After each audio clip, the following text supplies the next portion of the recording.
இந்த பச்சை சுண்டைக்காவை பச்சை பயிரோட சேர்த்து கடைஞ்சு சாப்பிட்டு பாருங்க. ஒரு வித்தியாசமும் தெரியலங்க. பச்சை பயிர் கடைஞ்சு சாப்பிட்ட மாதிரிதான் இருந்தது. என் பசங்களுக்கு கொடுத்தேன். அவங்களுக்கு நான் சுண்டைக்காய் சேர்த்து பண்ணதே கண்டுபிடிக்கவே இல்லைங்க. ஒரு சின்ன கப்ல ஒரு கப் அளவுக்கு பச்சை பயிர், இது 3 பேருக்கு சரியா இருக்குங்க. நல்லா கழுவிட்டு கொஞ்சம் மஞ்சத்தூள் சேர்த்துட்டு ஒரு 2 டம்ளர் அளவுக்கு மட்டும் தண்ணி சேர்த்துருங்க. நான் இன்னைக்கு குக்கர்ல வைக்கிறேன், நீங்க இந்த சட்டியிலே கூட வேக வச்சுக்கலாம். ஒரு ஸ்பூன் அளவுக்கு விளக்கெண்ணையும் ஊத்திட்டு குக்கர் மூடி வச்சு ஆவி வந்ததுக்கு அப்புறமா வெயிட் போட்டு ஒரு 5 விசில் விடுங்க. இதுவே நீங்க ஓவர் நைட் ஊற வச்சிருந்தீங்கன்னா 3 விசில் போதுங்க. இப்ப இந்த சுண்டைக்காய் பாத்தீங்கன்னா நான் 3 கைப்பிடி அளவுக்கு எடுத்திருக்கேன். நல்லா கழுவிக்கோங்க. கழுவிட்டு கொஞ்சம் லைட்டா இடிச்சுக்கோங்க. ரொம்ப இடிக்கணும்னு அவசியம் இல்லை, சும்மா அது காய் உடஞ்சா போதும், அந்த அளவுக்கு இடிச்சுக்கோங்க. கழுவிட்டு இடிங்க, அப்பதான் இந்த விதை வேஸ்ட் ஆகாது. இடிச்சிட்டு கழுவினீங்க அப்படின்னா விதை ஃபுல்லா வேஸ்டா போயிடும். பச்சை பயிர் தாளிக்கிறதுக்கு ஒரு 20 சின்ன வெங்காயமும் ஒரு 10 பல் பூண்டு தொளிச்சு வச்சிருக்கேன். பச்சை பயிரும் நல்லா வெந்துருச்சுங்க. தண்ணி அளவா இருக்கு. இப்போ ஒரு மண் சட்டியில கொஞ்சம் எண்ணெய் ஊத்திட்டு ஒரு ஸ்பூன் சீரகம், ஒரு அரை ஸ்பூன் அளவுக்கு வர கொத்தமல்லி வேண்டாம்னா அவாய்ட் பண்ணிக்கோங்க. ஆனா இந்த வர கொத்தமல்லி சேர்க்கும் போது நல்ல ஒரு பிளேவர் கிடைக்குங்க. இப்ப நம்ம வெட்டி வச்சிருக்க வெங்காயமும் பூண்டும், நான் எடுத்து வச்சிருந்த வெங்காயம் பூண்டு வெட்டி வச்சிருக்கேன், அதை உள்ள சேர்த்திக்கிறேன். இது கூட ஒரு 5 வரமிளகா.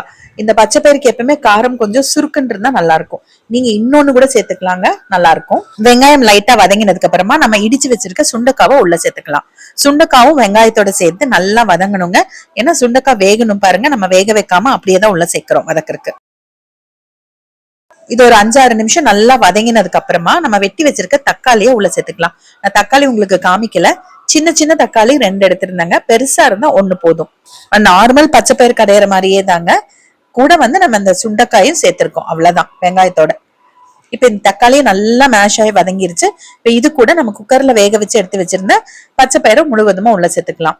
சேர்த்துட்டு இது கொஞ்சம் வேகணும் இல்லைங்களா. இந்த சுண்டைக்காய் ஏற்கனவே வதங்கிதான் இருக்கு, இருந்தாலும் இன்னும் கொஞ்சம் சாஃப்ட் ஆகிறதுக்கு 1 டம்ளர் இல்லைன்னா 2 டம்ளர் அளவுக்கு தண்ணி அந்த குக்கர்லயே கலந்து இது கூட ஊத்திட்டு ஒரு அரை ஸ்பூன் அல்லது 3/4 ஸ்பூன் அளவுக்கு கல்லுப்பு சரியா இருக்கும், உள்ள சேர்த்துட்டு கலந்து விட்டுட்டு ஒரு 5 நிமிஷம் நல்லா கொதிக்க வைங்க.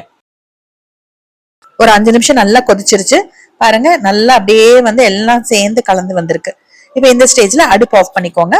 கொத்தமல்லி தழை ஆப்ஷனல் தான், வேணும்னா ஆஃப் பண்ணிட்டு சேர்த்துக்கோங்க. சேர்த்துட்டு கலந்து விட்டுட்டு கொஞ்சம் சூடாறட்டும். நான் கடைய தான் போறேன், ஆனா ரொம்ப சூடா கடைஞ்சோம் அப்படின்னா மேல தெறிக்கும் போது நமக்கு கொப்பளம் வந்துடும். அதனால ஒரு பாதி சூடு ஆறினதுக்கு அப்புறமா நீங்க கீழே வச்சோ இல்ல அடுப்புல முட்டு கொடுத்து வச்சோ நீங்க நல்லா கடைஞ்சுக்கோங்க.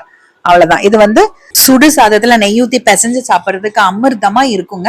அதே மாதிரி நீங்க இந்த சப்பாத்திக்கும் தொட்டுக்கலாங்க, ரொம்ப அருமையா இருக்கும். ரெடி ஆயிடுச்சு பாருங்க, அவ்வளவுதான். ஒரு தடவை நீங்களும் ட்ரை பண்ணி சாப்பிட்டு பார்த்துட்டு எனக்கு கமெண்ட் பண்ணுங்க.